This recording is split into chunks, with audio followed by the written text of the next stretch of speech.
नमस्कार श्रोताओं, कहानियों का कारवा चैनल में मैं बिंदु सांधु आप सबका स्वागत करती हूँ।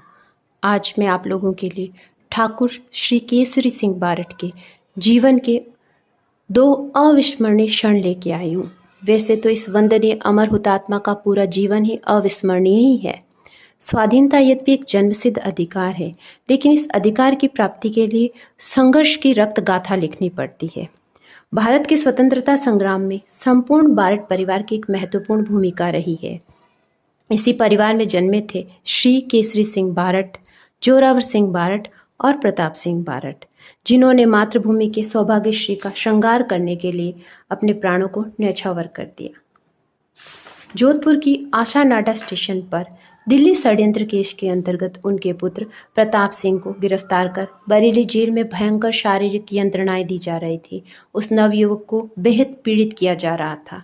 इसी समय केसरी सिंह बारट बिहार के हजारीबाग जेल में आजीवन कैद काट रहे थे। काल कोठरी में उन्होंने अन्न त्याग कर दिया। लगभग 30 दिन बीत चुके थे।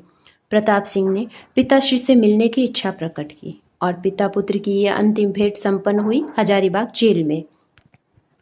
जर्जर बागी पिता जेल की सीखचों में बंद और इधर बेड़ियों में कसा आहत प्रताप सिंह।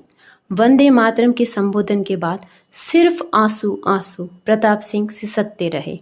इसी बीच जेल के सुपरिटेंडेंट फिलिप लैंड ने आग्रह किया कि यदि रास बिहारी बोस, सचिन चंद्र सान्याल और प्रताप सिंह खरवा के छिपने के ठिकाने बता दिए जाएं तो प्रताप सिंह को छोड़ा जा सकता है। केसरी सिंह का स्वाभिमान जाग उठा और वे बोले, तुम जैसे गुलाम ही जूठन के लिए पूंछ हिलाते हैं और बाद में तुम्हारी जैसी भाषा बोलते हैं। केसरी सिंह का बेटा शेर की तरह दहाड़ सकता है, जीवन के लिए मिमिया नहीं सकता। और फिर बेटे की तरफ झुकते हुए बोले, बेटे प्रताप, आज़ादी बिकती नहीं है, आज़ादी छीनी जाती है अपहरण करने वालों से।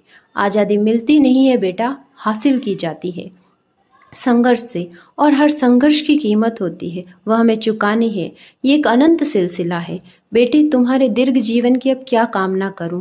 कष्टपूर्ण यात्रा है। भारत माँ के लाडले बनो, प्रताप हो प्रताप बनो। बेटे, भेंट का ये क्रम जल्दी ही टूट गया। प्रताप ने बरेली जेल जाकर जबान काट ली, होठ सील लिए। ब्रिटिश सरकार के रहनुमाओं ने उन्हें गोली मार दी। केसरी सिंह के पुत्र शोक की निर्मम पीड़ा को सहज रूप से स्वीकार किया। हजारीबाग जेल से मुक्त होने के बाद जब वे कोटा आए तब किसी ने उनसे पूछा तो उन्होंने धैर्यपूर्वक उत्तर दिया, यह मैं आपके मुंह से सुन रहा हूं कि वह मर गया है। हाँ, देश की स्वतंत्रता के लिए वह शहीद हो गया, यह मेरे लिए संतोष का विषय है। केसरी सिंह बारट के लिए राष्ट्रीय स्वाभिमान सर्वोपरि था। वे नहीं चाहते थे कि राष्ट्रीय स्वाभिमान के रक्षक मेवाड़ के महाराणा दिल्ली दरबार में जाकर अन्य भारतीय नरेशों की भांति तलवार जमीन पर रखकर कॉर्निश बजाएं। अतः जब उन्हें पता चला कि उदयपुर के महाराणा भी दास्ता के इस भव्य प्रदर्शन में सम्मिलित होने जा रहे हैं, तो कवि का राष्ट्रीय स्वाभिमान आहत हो उठा। उन्होंने तत्क्षण चेतावनी चूटिया नाम से मर्मभेदी भाषा में 13 सोरठे लिखकर महाराणा को भेजे, जिनके द्वारा उन्होंने महाराणा प्रताप द्वारा सर्वस्व त्याग और बलिदान की परंपरा का भान कराया। ट्रेन उदयपुर से रवाना हो चुकी थी। अतः संदेशवाहक चित्तौड़ स्टेशन पर मिला। करजन राजस्थान गौरव को अपने दरबार में सिर झुकाए देखने की राह देखता रहा, लेकिन उदयपुर के महाराणा दिल्ली दरबार में न तब गए न अब। इस घटना से केसरी सिंह की काव्यचित प्रतिभा का प्रसार तो हुआ, लेकिन वे ब्रिटिश सरकार की आंख की किरकिरी बन गए।